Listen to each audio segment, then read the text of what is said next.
Hey, Garage Gym athletes, before we get started, I wanted to let you know we are upping our Instagram game so we can better educate the industry. The goal is to drown out the influencers in bro science that is social media. If you want to help, screenshot this podcast episode and tag us at Garage Gym Athlete and a friend in your Instagram stories. We'd love to connect, and we will even be sending some free merch to a select few who actually take us up on this 15-second task. So go get it done, and I look forward to connecting with you. All right, now to the show. All right, ladies and gentlemen, welcome to the Garage Gym Athlete Podcast. Jerred Moon here with Joe Courtney and Ashley Hicks. How's it going? What's up? Hola. Yeah. So we're going to get right to it today, and we're trying something new on the podcast. We're always experimenting with our content. We're on YouTube. We're on every platform that you can listen to us as well. We're going to try getting to the point. We're going to try and just give you the content a little bit quicker than we normally do, both for the video format and the podcast format. And the reason I'm letting you guys know this is because I'd love your feedback, especially if you're one of our athletes and you're in our Facebook group. Let us know what you think, because we are always experimenting with new things, new way to get the content out there. So we want to give this a try. So with that, I'm going to get straight to it. The study that we're covering this week is repeated and interrupted resistance exercise induces the desensitization and resensitization of mTOR-related signaling in human skeletal muscle fibers. And the study was done this year, 2022. So that sounds a lot crazier than it is. When you actually look at the study, the part that was still crazy is that they're taking muscle biopsies and they have all sorts of stuff reported on what the muscle biopsies look like and how they were different. But to be honest, from our coaching perspective, we're not that interested. We're more interested in okay, so how do we use this? What does it mean to us? And that's what we're going to be focusing on. But overall, there were 14 people in the study. They were all males. And what they had was the overall study was they had a resting muscle biopsy, and then about a week after that, they did a muscle biopsy at the start of the resistance training program, and then the resistance training program lasted, I think it was 4 weeks, and then they did a muscle biopsy in the middle. They did a muscle biopsy at the end. Then they waited 10 days for this detraining phase to happen, so they're giving people some time off, and then they did a muscle biopsy at the end. And big picture things that they found was your body becomes more accustomed to all these signaling hormones when you are regularly training. And then so much so that, the more trained you are, the less response your body is really giving. And that makes a lot of sense, because if you could progress at the same level a beginner does for the rest of your life, you would just be this. I mean, we'd all be professional athletes if all you did was be consistent.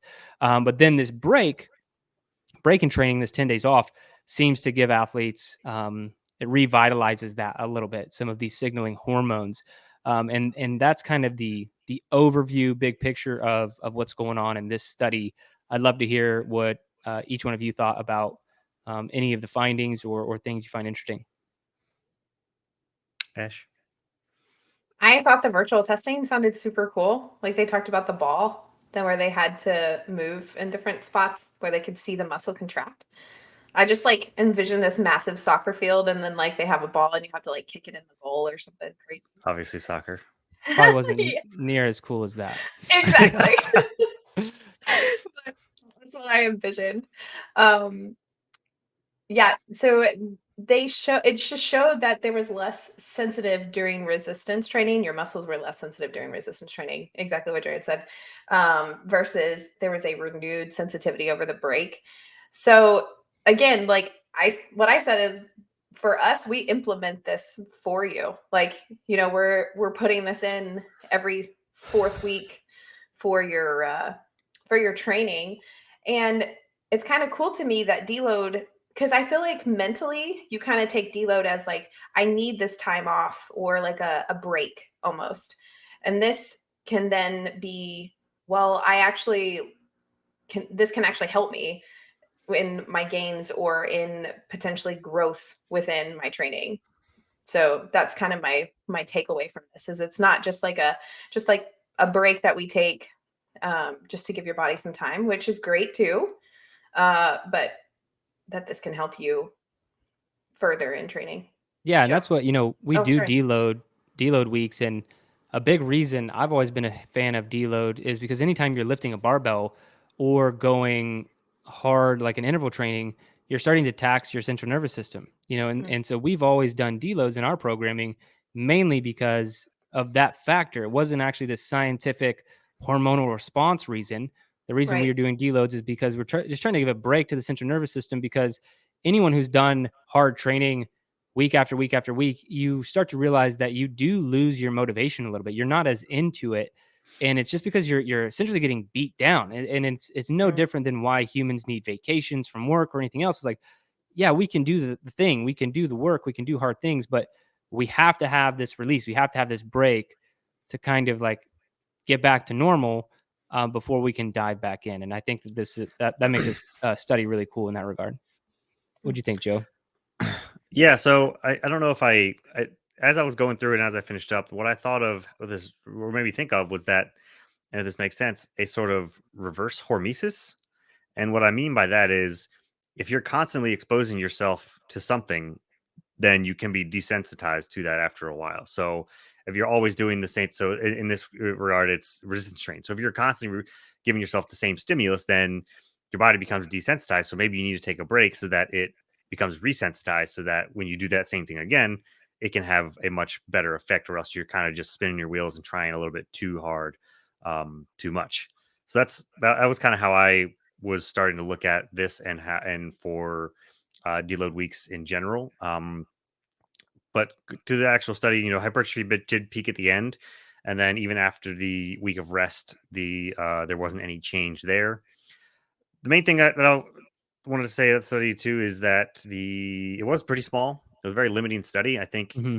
and when they were going to this, part of the study was they started off with having two groups, and then because of people backing out or whatever, they had to change the study, and then they just ended up with one group looking at that one specific group. But if they could actually have two or more groups to actually compare the differences of this, and what I would have really liked to see is, and this would be a much harder, is that you do like maybe even an 8-week cycle, take your week of break, your detraining week, and then do another cycle and compare people that take that week break versus ones that don't take a week break, and see hmm, what the difference would be there over a longer period of time. I think that would be really interesting for just future studies and to see what the difference is. But really, the takeaway is what I said first, and that is, maybe take a break from exposing yourself to whatever it is you're doing, so that your body can kind of have an actual reacclimation period. Yeah, and there's another study where it says young and elderly participants trained for 16 weeks, then assigned to groups that did one third or one ninth of their previous training volume or completely stopped training, detrained for 32 weeks. And detraining induced a 30% reduction in myofibrillar size. So your muscles are actually getting smaller. But young participants could maintain muscle size by performing one ninth of the training volume they usually perform. And I think, it says young participants could also slightly increase myofibrillar size with one third of the usual training volume. So maintenance, for people who don't like to take time off, maintenance is very easy for your body. And I remember I interviewed Jordan Syatt many years ago, who, I mean, he was like a world record holder, power lifter for his size. People know him because he's like Gary Vaynerchuk's trainer. So that made him more popular. But before that, he was a power lifter, but he was like a light power lifter, like in one of the lightest classes. But he could deadlift like 5 times his body weight and all this stuff. And I remember him telling me, he's like, maintenance of strength is like the easiest thing on the planet after you have it. He's like, you could just come in and do 3 sets of 3 on the deadlift or squat after you're strong and you'll maintain it. He's like, gaining strength and size is so much harder than that. And so that's just one thing I want people to know. And then when you move away from strength, this was only done on strength. From everything I've seen, aerobic conditioning goes fast, like really fast. Like it mm-hmm. takes weeks and weeks and weeks to become detrained as a strength athlete. That's because you actually have to have muscles like change in size. But aerobic training, it goes fast. I think 14 days, like 10 to 14 days, you're starting to see a detraining effect with stopping aerobic training. But the good news is we typically only recommend deloads of 7 days, and that's what we do. And we still have people train during that time period. But this would also, in my like actual takeaway for athletes is if you are feeling burnt out or, run down from training, take a full week off, take a full 7 days, just do some walks. Don't worry about anything else. And you're going to be okay. And you might bounce back and be better for it. And even from a hormonal standpoint, this was a small study, but I think it's really cool, really encouraging to see that deloads help mentally with the CNS, gives you that mental break so you can come back, attack your training. But we also now have this really cool data that hormonally it can help you see gains again faster by taking that break off and letting your body become more sensitized to the different hormonal responses that strength training induces. So overall, I thought this was really cool and really, something all garage gym athletes could implement right away. Agreed. All right, get to the workout, Joe. What are we doing for your Meet Yourself Saturday? It is River Heist, which I am the creator of. Inventor. It's your Frankenstein? Yeah. I guess so. Yeah, this is just me having some fun on the weekend, and I mean, I should have had it pulled up before, but I am right now. Hold. Okay, so River Heist. This is me because I got I just had fun on the weekend. I got a med ball, a slam ball, and I just wanted to have some fun with it. So I made this workout up. It's 5 rounds with a 33-minute time cap, and you do a 1,000-meter row. And then from the row, you do 1,000 pounds of ground to shoulder, and you pick the ball, sandbag, kettlebell, weight, whatever you want, not a barbell. And you pick that, and whatever it is you'll divide that weight by, or divide 1,000, take 1,000 divided by that weight, and that's how many reps you do to get your 1,000 pounds. And then, so you repeat that 5 times, and that's it. So simple, pretty simple. I'd say go heavier on these. I actually was able to do this the most recent time. I did this while here. The gym here on base has 100-pound sandbag or 100-pound med ball, so I just had to do 10 reps, and it was fantastic. I mean, it didn't feel fantastic, but it was nice to just do 10 reps. And what are the intervals again? What are the meters? 1,000 meters row, That's right. and then 1,000 pounds. Yeah. Yeah. What do you think, Ashley?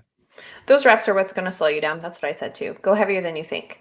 I did this one with a 14-pound med ball because that's all I had at the time. That I did not make the time cap. I'll just let you know. So definitely 75 reps.